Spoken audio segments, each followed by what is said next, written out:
এই খাবারটা প্রথমবার খেয়ে আমি একদম ফ্যান হয়ে গিয়েছিলাম। তারপর দ্বিতীয়বার খেতে চাইলাম। আসসালামু আলাইকুম সবাইকে। সবাই কেমন আছেন? আশা করছি সবাই অনেক বেশি ভালো আছেন। তো যেটা বলতেছিলাম, আমি যখন আমার শ্বশুর বাড়িতে প্রথমবার আসি, আর এটা আমি বলতে গেলে লাইফের প্রথমবারই ট্রাই করছিলাম খাওয়ার। তো আমার ফুপু শাশুড়ি আমার জন্য রান্না করে পাঠাইছিল, তখনই প্রথমবার খাইছিলাম। আর তারপরে আমি আবার তার কাছে দ্বিতীয়বারের মতো আবদার করি, তাই সেইগুলো নিয়ে আসছে। এগুলা মেনলি মসুর ডাল না, মনে হয় মসুর বলে, আমি ঠিক জানি না। এটা দিয়ে ভাত রান্না করে তারপরে ঝাল পেঁয়াজ দিয়ে মাখাই তারপরে খাইতে হয়। এটা খাইতে এত মজা, মানে যে একবার খাবে সে ফ্যান হয়ে যাবে, এটা 100% শিওর।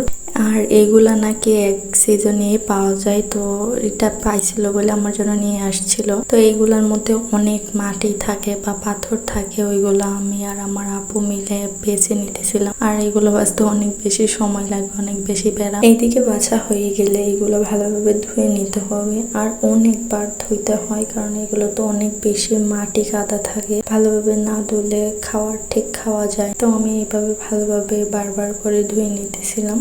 আর এটা ধুয়ে আমি প্রেসার কুকারে সেদ্ধ করি। আর সেদ্ধ করা হয়ে গেলে আমি এদিকে চাল ধুয়ে নিতেছি। চাল সেদ্ধ করার পরে তারপরে আবার চালের সাথে মিশিয়ে ভাত রান্না করতে হয়। আর এইদিকে ভাত বসিয়ে দিয়ে আমি শুকনা মরিচ ভাজতেছিলাম। শুকনা মরিচ এত দেখে কেউ অবাক হবেন না, মাথাও ঘুরবেন না। এরপরে আমি আরো এর থেকে 2 ডাবল শুকনা মরিচ ভাজছিলাম।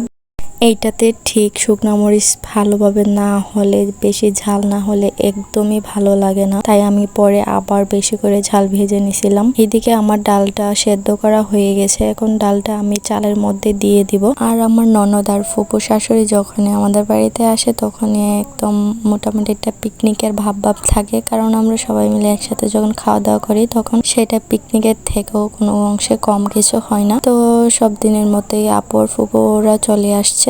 তো ওইদিকে আমার চাল দিয়ে ডালটা ফোটানো হয়ে গেছে। এটা একদম খিচুড়ির মতো করতে হবে। এটাকে মসুর খিচুড়ি বলে মনে হয়। তো একদম আঠালো আঠালো করে আমি নামিয়ে নিব। এইটার আসল স্বাদই হয় মাখানোর মধ্যে। তো আমি এটা মাখাতে পারি না, তাই ঠান্ডা করে আমার শাশুড়ি আম্মুকে দিয়ে দিয়েছিলাম আমাকে মাখিয়ে দেওয়ার জন্য। আর চারদিকে তো সবাই আমাদের মাখানোর আগে প্রায় অর্ধেক খাওয়া শেষ হয়ে গিয়েছিল। আমাদের একটু মাখাতে লেট হয়ে গিয়েছিল। তো আম্মু আমাকে মাখিয়ে দিতেছে, তারপর আমি খুব তৃপ্তি করে খাবো। আর এই মাখানোটা দেখে সত্যি কথা জানেন না, আমার এখনো আবার খাইতে ইচ্ছে করতেছিল।